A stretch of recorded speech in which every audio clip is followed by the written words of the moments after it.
Nós falamos agora de um assunto bem importante, porque o número de idosos no Brasil vem aumentando muito nos últimos anos. Por isso, cresce também a preocupação com a qualidade de vida nessa fase. Para falar sobre os hábitos e boas práticas, nós recebemos a psicóloga Priscila Saibel Magalhães. Boa tarde, Priscila. Bem-vinda a Ver Mais. Keltrin, boa tarde. Um prazer estar aqui novamente. Bem, assim, cada vez mais, a minha primeira pergunta é no sentido, cada vez mais a gente tem consciência de que para ter uma boa melhor idade, uma boa velhice, é preciso já ir plantando isso desde o começo. Porque antes, né, se vivia a vida como se não houvesse amanhã e aí se preocupava depois. Hoje não, já há essa preocupação, né, de ter hábitos e tudo mais. Mas é possível também já, ainda durante a melhor idade, mudar hábitos, mudar comportamentos para melhorar a qualidade de vida? Isso. Antes de a gente poder falar um pouquinho, né, dos benefícios, as orientações, né, para a estimulação desse cérebro lá na vida senil, a gente primeiro precisa entender o que acontece no cérebro fisicamente, né? Quais são essas alterações. Então, a gente pode pensar ali numa redução, numa diminuição dessa conexão sináptica, né? Isso se dá pelo próprio processo natural de envelhecimento, né? Por uma baixa vascularização ali também cerebral, acontecendo uma menor nutrição nesse cérebro, que vai gerar aí um processo gradativo de uma perda dessas células neuronais.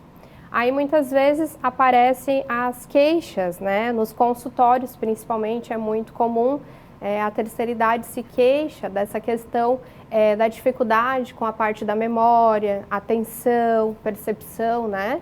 Isso por conta dessa diminuição sináptica que acomete ali um déficit cognitivo. Então, para que haja ali o menor prejuízo, o menor dano possível, esse cérebro ele precisa dessa estimulação. Assim como existe, né, essa perda de massa muscular também, que é muito comum na terceira idade, as pessoas indicam normalmente, os médicos principalmente indicam atividade física, academia, né, para estar estimulando o músculo. A gente precisa entender que o nosso cérebro, ele também envelhece, né? Ah, perfeito.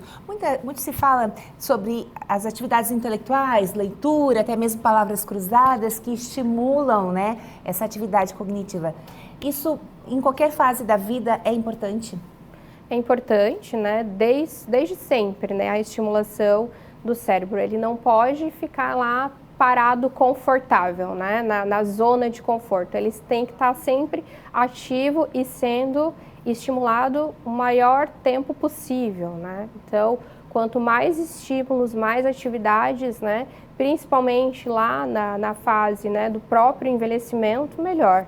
Então, os jogos, né, jogos ali do caça-palavras, jogos das diferenças, né, a própria leitura é bem importante, a escrita, assistir um filme também, né, e depois você relatar o que entendeu deste filme para um amigo, para um familiar, você está ali ativando e estimulando esse cérebro. Eu vou insistir nessa questão, Priscila, porque quem desde cedo faz isso é naturalmente, né, continua fazendo. Mas quem durante, às vezes, por várias questões, até mesmo por não ter tempo, por viver em outra geração, é muito difícil convencer uma pessoa, né, pegar um livro depois de certa idade, ou então fazer um jogo, né, jogar.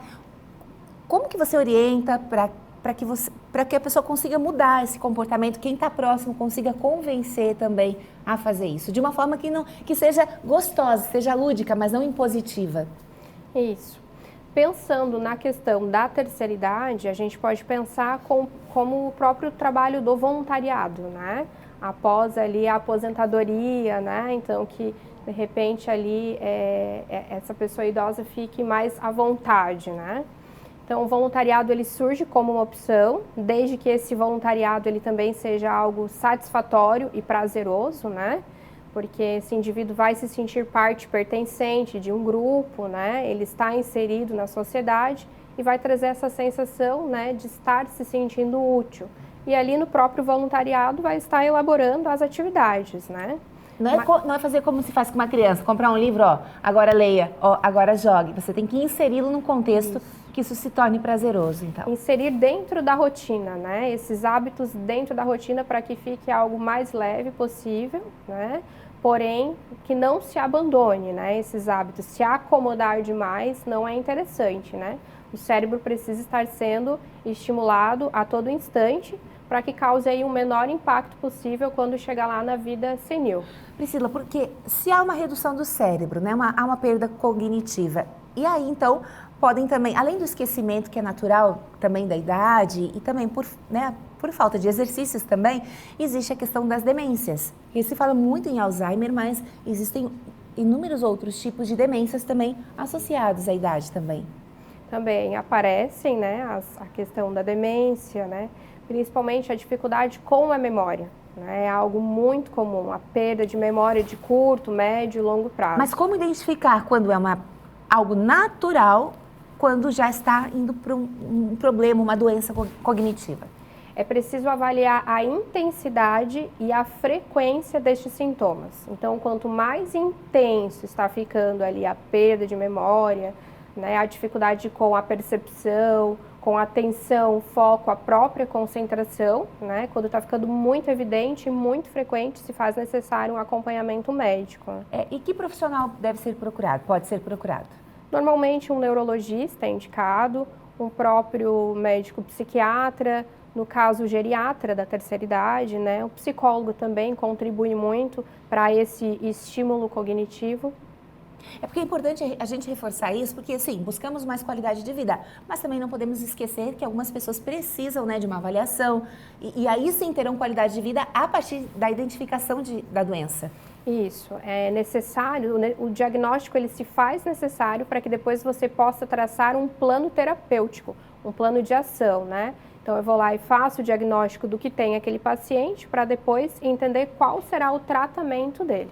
Perfeito. Priscila Seibel, psicóloga, agradeço a sua presença aqui no Ver Mais. Seja sempre bem-vinda e um ótimo final de semana. Obrigada.